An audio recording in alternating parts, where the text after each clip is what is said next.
কোথাও দাঁড়াবার মতো অবস্থা ছিল না আমাদের। জনাব তারেক রহমান দেশে আসছে, এর চেয়ে আমাদের আনন্দের আর কি ভালো লাগে আসলে বোঝাবার মতো না।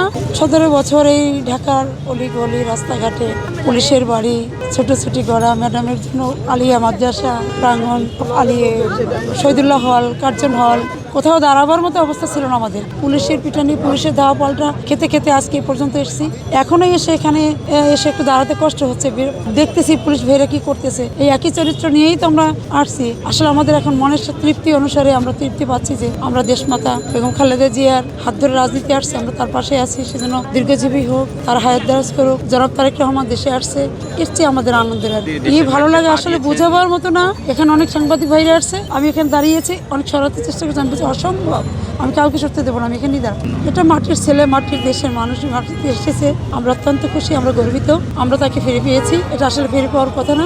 আমরা কিন্তু স্লোগান একটাই কথাই বলেছি, তারেক জামান বাংলাদেশে আসবে ফিরে, পীরের বেশে বাংলাদেশে তারেক জামান আসবে ফিরে। এটা আমাদের সেই স্লোগান ছিল, সেটা আজকে বাস্তবায়ন হলো। এটা আমাদের চাওয়া পাওয়া, আমাদের চাওয়া পাওয়া অনুসারেই আমরা ইনশাল্লাহ সামনে আর কি প্রত্যাশা বলতে আমরা যে পরিশ্রম করে এসেছি, এই পরিশ্রমের আলোকে আমরা যেটা প্রাপ্য আমরা তো সেটাই চাচ্ছি। যোগ্যতা অনুসারে যেন আমাদেরকে মূল্যায়ন করা হয়, এটুকুই আর কিছু।